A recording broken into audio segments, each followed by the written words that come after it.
Hello, beautiful people. Time for a story. No Moon, written by I Am Quetzalcoatl.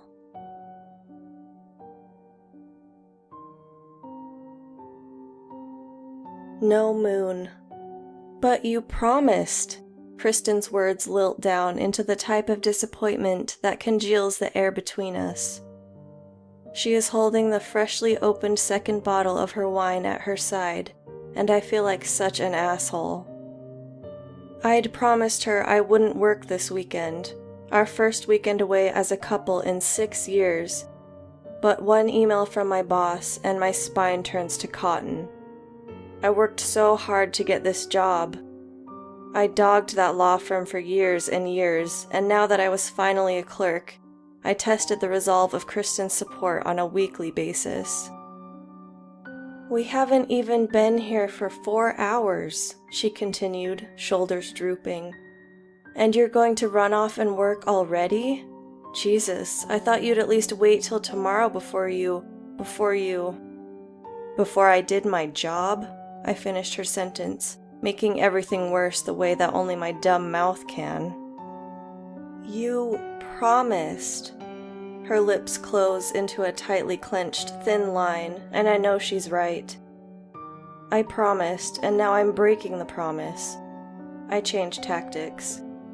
It's just some super simple filing stuff, Kristen, I swear. I can knock it out after you go to bed, and then it's done. I know there's really not anything I can say here that would actually let me off the hook.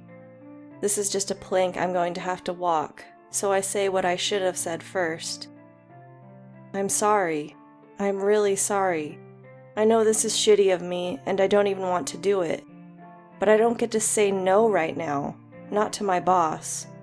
Kristen isn't looking at me anymore, but she also isn't saying anything, and I wonder if I should continue, if I should say more, but she finally responds after what feels like years of silence. Just do what you have to do. She sounds tired, the type of tired that says all the fight has gone out of this one, and it breaks my heart when she turns around and begins to walk back toward the sliding plate glass doors leading into the house we rented for our weekend getaway. The cycling hum of the cicadas seems to pick up, as if it felt the need to fill the conversational void that just rolled into town. So I don't hear Kristen the first time and have to ask her to turn around and repeat herself. I said I'm going to shower and go to bed now. Just get your work done and we can pick our vacation back up tomorrow morning. I will. My mouth hangs open, just in case I think of some other magical phrase I can tag on to make everything just a little better. But the best I can manage is, thank you. She purses her lips, shrugs, and as the faint last rays of sunlight steal traces through her hair, Kristen turns around and resumes her walk to the house. Her cork sandals slap and scrape against the patio brick, and as she reaches the door, sliding it open on its loud, whooshing tracks, she offers one more instruction. Just please don't wake me when you come to bed. And she is inside. Behind me, a gust of wind tugs at the tall hedge that encircles the property, and beyond that, in the pond that the house listing falsely advertised as a lake, I hear a small splash. Water laps at the shoreline, and the cicadas are just getting warmed up, and the whisper of cars 2 miles away on I-80 all forcibly remind me that I am very, very far from home. Dusk finally loosens its grip on the soft amber and pastel sky that you only get to see way out here in the country.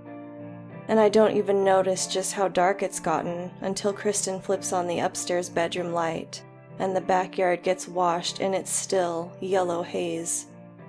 It is very dark out. There is no moon out tonight. Normally, when I'm doing this kind of work, I take over an entire table with folders of papers, photos, affidavits, and any other manner of documentation. But tonight, all I have is my laptop.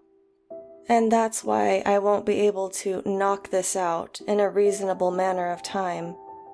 I'll get it done, I know that, but it's going to be a pain in the ass and it's going to take forever.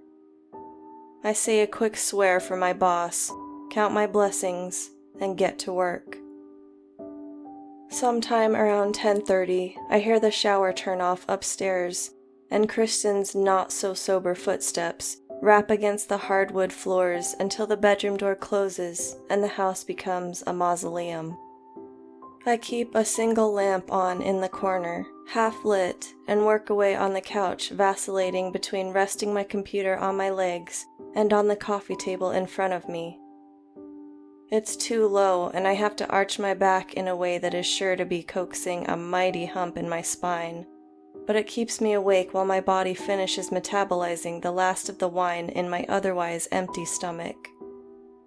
My boss is still awake. I get the occasional update or request for a specific form, and it feels even less like a vacation now.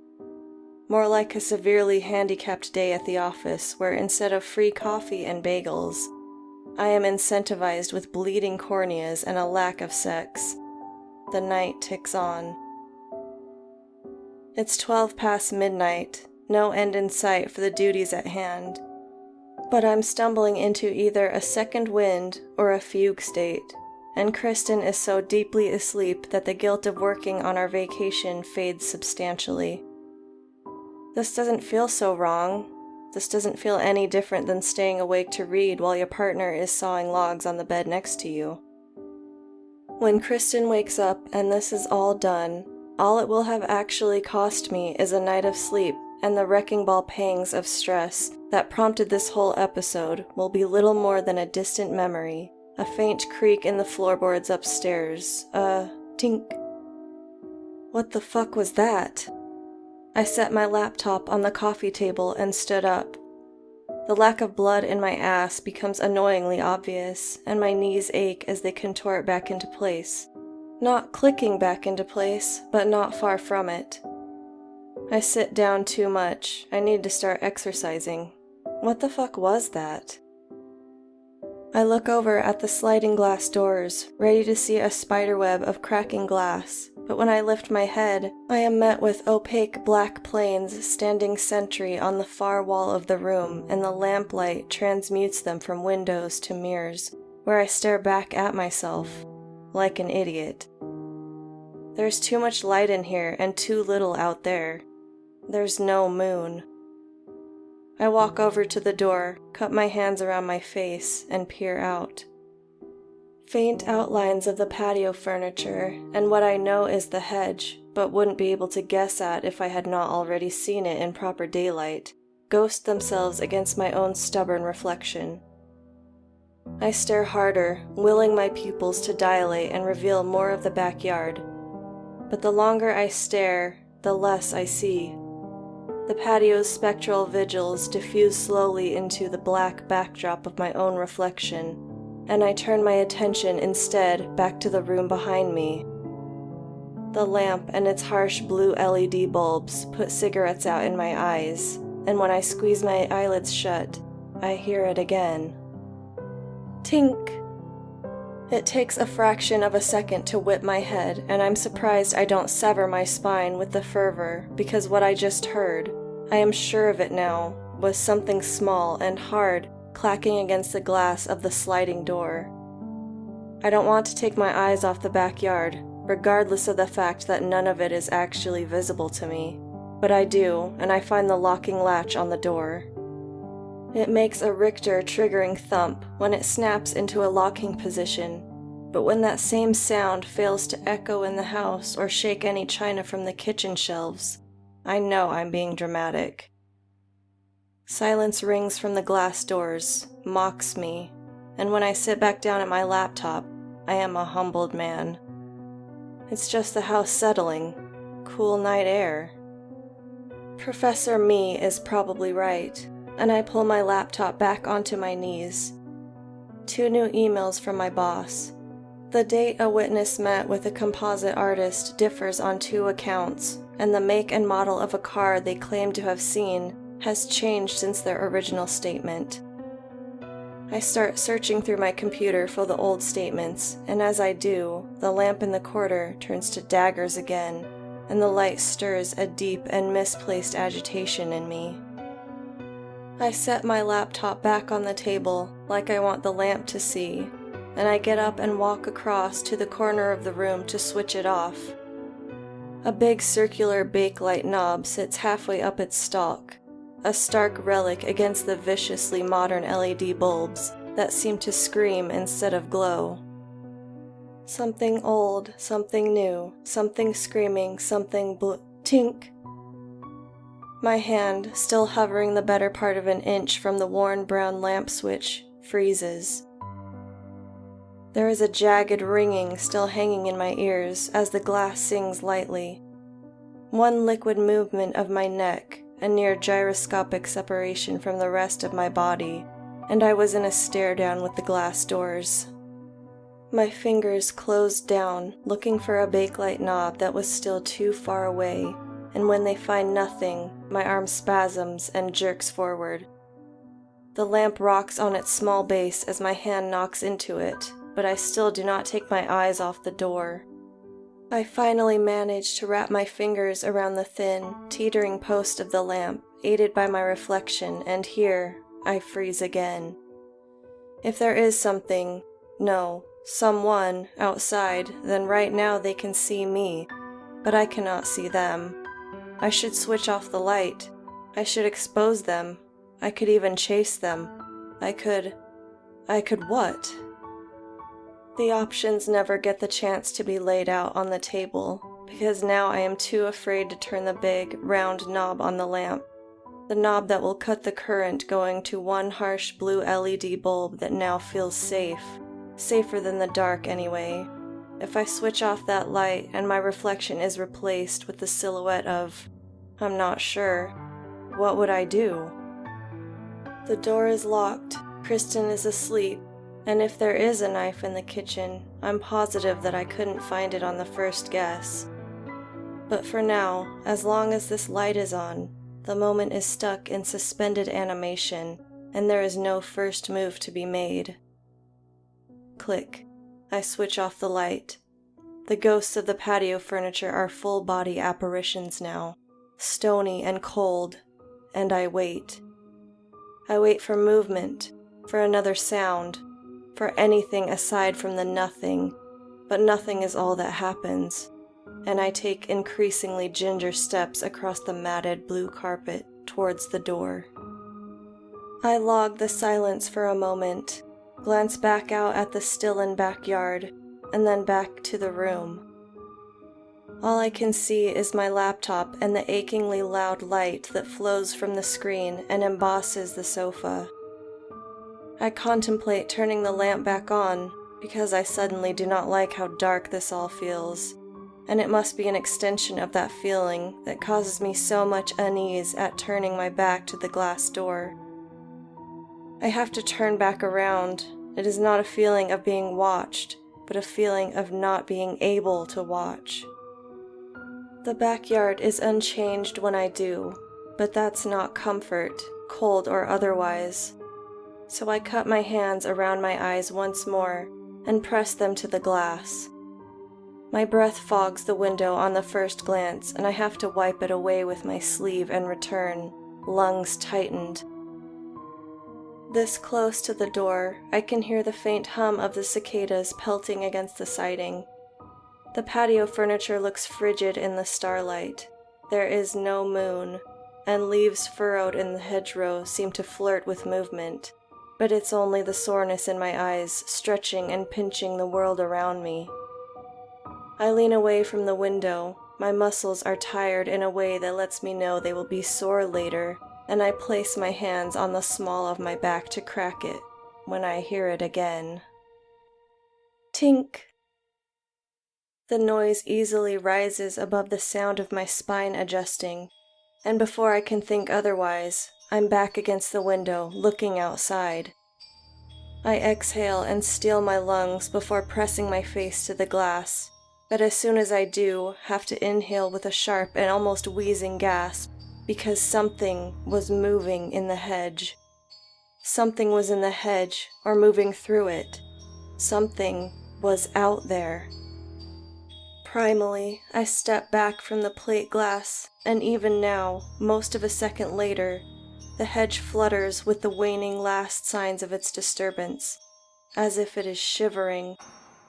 Thunk. I work the latch upright and pull the door aside. It's loud enough to wake Kristen, but I do not think it will wake her. And I don't think anything else would either, because tonight's spirits and hidden frustration have laid her mind in a grave so deep that no noise from this world could breach the packed soil and reach her. The symphony of cicadas returns to full, deafening volume, and the door is still sliding open, but it's lost in their chorus, as is the soft scraping of my foot stepping on the patio brick, and the rushed cadence of my heart sounding alarm bells in my chest. I can't hear it, but I can feel dried weeds flaking to crumbs under my feet the closer I get to the hedge. I walk slowly, cautiously. I don't know how long it takes me to get to the hedge, but I know I take my time and stop at the table to nearly turn back. This is stupid. I could be hearing nothing more than June bugs flying stupidly against the window, tapping the glass with their mindless skulls that they keep on the outside of their fucking heads and simply flying away. Whether or not that is what I think, I reach the hedge, but for a very long time I only stand and listen. Cicadas. My hand forms a blade again, and I slip it into the knotted billow of twigs and spines that make up its branches and tear it apart, slowly and surgically. When the splash shakes my arms away, I take several full steps back, giving the anonymous author of this splash a wide berth, and I am forgetting to breathe. Swiftly, I cross back to the hedge and tear at it again, less carefully this time, and beyond it the pond is a swirling black void that would sooner swallow the moonless night sky than betray what ripples still might be racing across its surface. I pull more, and as I do, I can see the full shape of the shore, stretching left and right into the darkness, and at night this pond does feel like a lake. It feels endless and impossibly deep, as if the stars glinting on its veneer were closer to getting wet than the silt of its deepest trenches were to turning to dust. That thing happens, like when you stare into a campfire or a babbling brook, and all the interconnected parts of your brain lose their fingers from one another, leaving you driftless. That thing happens. The pulsing whir of the cicadas dissolves to the background, static, faint and lulling, and then it's gone entirely. My hypnosis deepens until even the gentle lapping of the water on its shore, rolling and breaking, dips below the threshold of my attention. The stillness reveals something unsettling, something hard to place, but as I do place it, the trance breaks like a champagne flute on concrete. This is a pond. Ponds don't have tides. That water should be completely still. My breathing becomes a shiver, and as I listen closer, more nervously, I am hearing more than water beating the shore. I am hearing movement out in the water, not like something was swimming, but like something was gliding through the glossy black of the pond with a horrifying stealth that left very little wake and even less sound. In the wrenching guts of my imagination, I saw a black eel slicing through the water with blood-red, lidless eyes. Working overtime, my mind superimposed the thought onto the dark of the water like it was filling in blanks. But I did not get a chance to truly see that, because now I'm hearing more. Gurgling like steel bolts in a wooden chest sliding and scraping against each other rose to a rasp out in the veil of the night. My eyes bloomed and the hairs on the back of my neck stood with such aggression that it felt like they would tear themselves from my flesh and fall to the ground, ripped tissue still clinging to their roots. The rasp became a note, and the note gurgled again, like it was clawing its way up whatever terrible throat was freeing it, grasping for purchase against a bloodied esophagus, and finally spilling forth in a wash of phlegm and very audible agony. The note drifted as it labored on with the sound of vocal cords that were not muscle, but were in fact rusted chains, and it began to search, to try. It reached upward and fell again before it twisted and folded itself into what was clearly, indistinguishably, inarguably, a vowel. Ah. The voice had attempted, before trailing off as if it had run out of breath. My jaw snaps open as I leap back, and I am sure a yelp, some cry of panic, will escape, but I am silent, and not by choice. I cannot yet scream. The voice, if it is a voice, tries again. Ah. Becoming clearer now, less labored and, to my horror, somewhat human. Ah. It is quicker now, louder, and much more human. I don't like this, and I want to turn and run inside and wake Kristen and put her in the car and leave, but the voice drags on. All. My shivers turn to tremors, and the voice is changing. What at first seemed to belong to the sandpapered timbre of an old man is getting younger, smoother. It is improving. The gurgling rasp that sent splinters through my bones is barely a cry, and the voice drags on. All, L. I do finally take a step back now, my own morbid curiosity losing its first bit of ground in a battle against my sense of survival. Whatever is out there is starting to, trying to, or even learning to sound human. But I wouldn't gamble at a glance, let alone my life, that whatever's out there is human at all. L. It prattles on, growing in both volume and what is beginning to sound like excitement. Yes, whatever is out there sounds excited. L. It's nearing a shout now. I feel for my cell phone in my pocket, but it's inside by my laptop. And oh fucking well, because what good would it have done me? Kristen is dead asleep, and who would I call? The cops? And tell them what? That I was hearing voices? From a pond? The truth is, I don't know what the fuck I would do if I had my phone, but I'm very certain I need to go where it is. I need to go inside. I take 2 or 3 more steps back before I feel safe enough to turn around, but even then, I do not. I'm almost to the door, almost sure that this has all been my imagination, and that I really needed to turn in for the night, when the voice starts again, quieter now.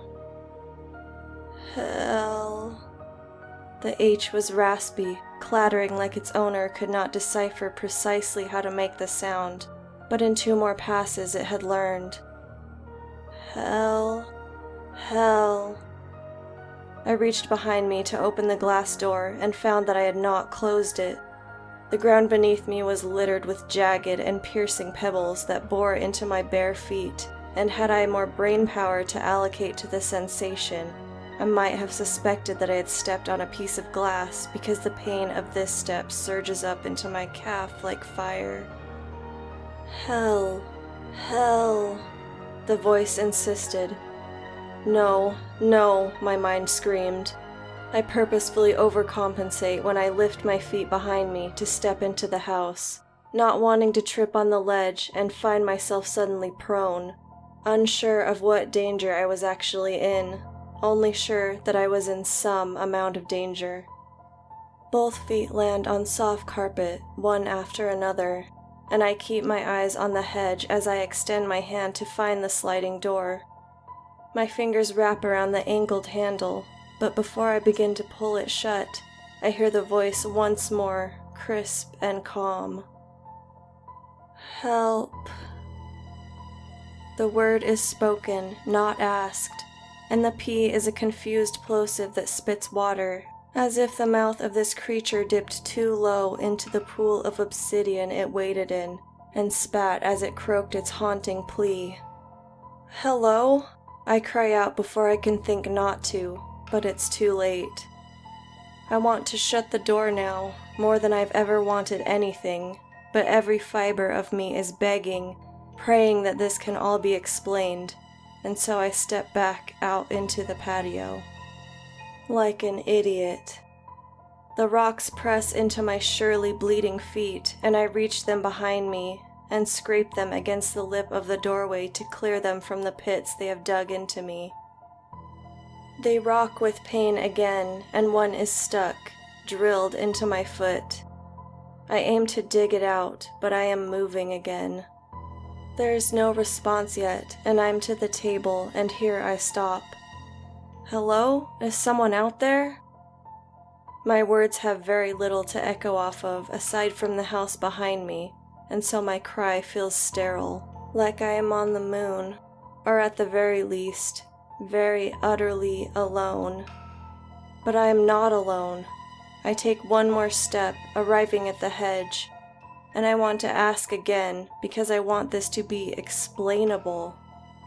I want this to be a case of me getting worked up over nothing, or someone actually needing help, or a prank.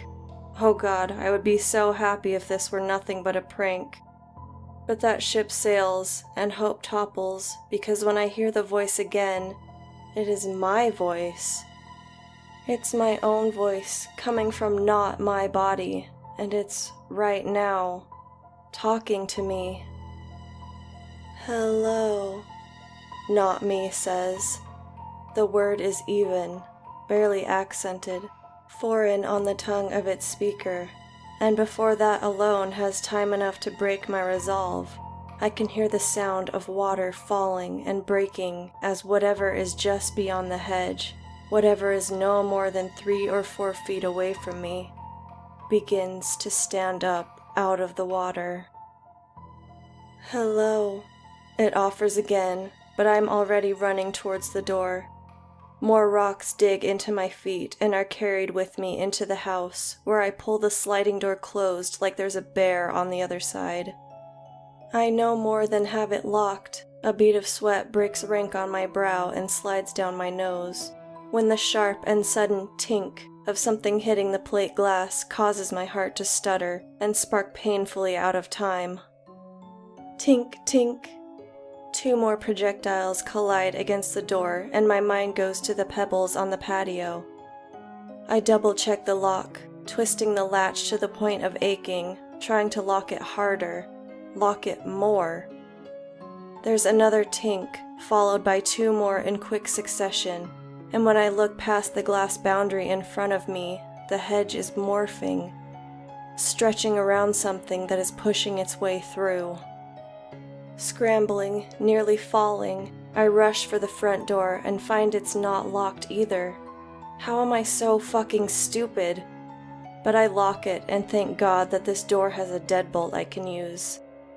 The latch on the sliding glass suddenly seems like a joke, and I wish it were 3-inch thick steel. I wish there were no door there at all.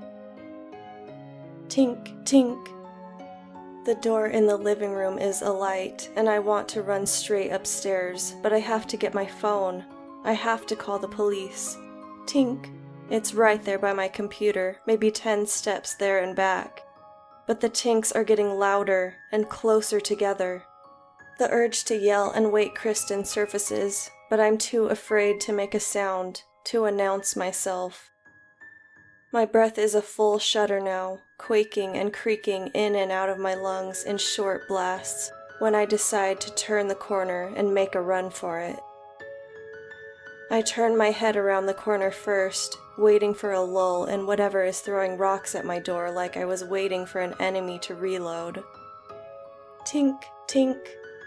I can see my phone sitting next to my laptop, but it might as well be a mile away because I can also see out into the shadowy yard beyond, where something was crawling. No, not crawling, but dragging itself across the bricks with its legs. Are those legs? Dragging lifelessly behind it. Its arms. Are those arms? Were locked upright, or possibly didn't have elbows to bend at all, or perhaps it had dozens of elbows, and they were all locked in a dogged and hellish drive to drag itself right to my door and right to me. As it got closer, I could see the water shimmer on its sickly gray skin. What other features it might have had were obscured in the darkness. There was no moon, but I swore I could make out the texture of hair, or very coarse fur, or possibly even scales. The blackness of the yard made it appear to be slicked with crude oil that dripped, viscous and slow, from its body in long black trails across the patio. With a surprising balance, it bent one arm, or rather coiled it, up to its mouth and withdrew something that it swung with a full wind at the window. Tink. I jumped as it made contact with the glass and watched with cold blood as it reached back into its mouth and crooked its neck to again pry something from its maw. It swung its arm in a windmill fashion again, and the object that struck the window cracked against the glass, fell, and bounced lightly on the brick below. I followed it with unblinking eyes as it dropped and rolled a few inches in a circular pattern, but couldn't make it out, or didn't want to make out what I was seeing. It looked long and conical, tapering to a needle's point at one end, and all at once, the wounds on the soles of my feet sent a dizzying signal of pain and realization that finally allowed me to look away. I slid back around the corner, holding my body tight against the wall, lifted one foot, and picked at the rocks embedded in my heels. They sang in agony as my fingers studied for them, and when I found the first one, seeping blood as I had suspected, it was a live wire. My nerves sang, but I pinched the tips of my fingers around one that was sunk deep into the muscle, and it pulled out in a long, smooth track. Shaking from the pain, I brought the object closer to my face to inspect it in the ambient light from my laptop from the room next door. Tink! It did not look or feel like a rock. It was maybe half an inch long, polished smooth, jagged at one end, and terrifyingly sharp at the other. I pricked my finger at its point to test the edge when the dawning fear that this was not a rock took hold. This was not a rock at all. This was a tooth. This was a fang. Whatever that thing was out there, it was ripping its own needly fangs from its skull and throwing them at the door. Tink, tink. Fuck my phone. I darted up the stairs, but halfway up my path, the blood from my foot denied me traction on the hardwood steps, and I slipped and tumbled down hard. My head racked against the post holding the handrail and landed with a concussive thud against the linoleum entryway floor. The fang on the ground bounced and rattled beside me as I dropped, and when I opened my eyes, I could hear scraping on the glass door, like teeth on a chalkboard. I look upstairs, expecting to see the bedroom light flick on, but Kristen remains miraculously asleep, so I shout, "Kristen! Kristen!" Tink, tink, tink, tink. "Kristen! Kristen, wake up!" Tink. Outside, the creature screams in my own muffled voice. Christ. Tink, tink. "Kristen, wake the fuck up!" My voice breaks to a squeak on fuck, and it rips at my throat. Outside, the creature moans. Kristen, Kristen, wake. The door rattles, the lock holds, but the not me scrapes at the door with squealing nails, and I begin to cry. I try to stand, but my head is wheeling and my leg suddenly blazes with pain, and I cannot move it. Kristen! I'm sobbing, and the door rattles with violent bangs now. The lock clutches at its latch with increasing strain, the metallic hammering of its catch pinging and cracking over and over. Kristen! Kristen! Wake! The not me wails. I pull my body the rest of the way down the stairs on my elbows. My knee explodes in pain that lightnings all the way up my leg every time my foot falls to the next step, and I mule with every movement. When I am finally down, sweating profusely now, I spin around as carefully but as quickly as I can, and begin to try and pull myself up the stairs backwards. Kristen has her cell phone up there, and if I can get up there, if I can just make it up there and bang on the door, and hopefully wake her comatose ass up, then we both might just live to see another fucking day. With my one good leg, I push against the wall and try to reach up the handrail, but my world is spinning around me, and my eyes can't focus on anything for more than a few seconds before my stomach turns, and I have to squeeze them shut again to keep from retching. Kristen! Kristen! The not me exclaims again with growing excitement as I opt to roll over on my stomach and climb up the stairs. Kristen! Kristen, wake! Kristen, wake! I reach my hand up as many steps as I can and pull on the lip of the board with as much grip as I can, but my hand slips in my own fucking blood from my own fucking foot. I wince as I absent-mindedly attempt to wipe the blood from my hand on the pant of my bad leg and swiftly adjust to cleaning my hand on my shirt sleeve. Outside, the monster moans and slams at the glass in shrieking fits. Its voice is gravel and smoke again, churning and changing beneath a thick film of clotted mucus and filth. I push against the door with my good leg again and reach for the step. My fingers find enough purchase to hold on, but as soon as I try to give it even a fraction of my weight, it slips free again, and my leg screams, burns, electrifies. It's too fucking slick. Not me's voice is lifting high into a pitching scream, almost a lady's scream, and I'm shaking as I pull my shirt sleeve up again to try and clean my hands on it. Shaking from pain, shaking from fear, shaking from knowing that I could be about to die. However, when I look over at the sleeve with my hazing, darkening vision, everything suddenly stands still. My shirt sleeve is not clean, but it's not smeared with my blood either. And the step may have blood on it, but more than anything, I realize that what my hand is slipping in is not blood, but water. Pond water. I sink. The door rattles and either shatters or the latch breaks, or both by the time I put it all together. The front door was not locked. It was never locked. I was outside for so long before I heard the splash. The splash of the creature getting back in the water. The front door was unlocked, and Kristen may be a deep sleeper, but she's not asleep, and there is no moon. In the living room, I heard a sound like wet Velcro ripping apart, and two long, bloody fangs crack against the back wall to my left. I let myself slide all the way to the floor again, and weep.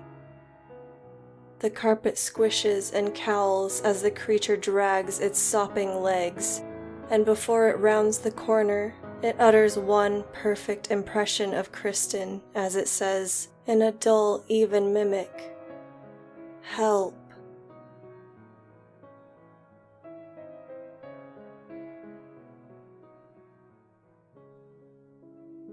Thanks everyone for enjoying this story with me. I know it was a long one. If you want to help support me, please give me a subscribe and share my videos around. I would really appreciate it. Lots of love from the Mistress.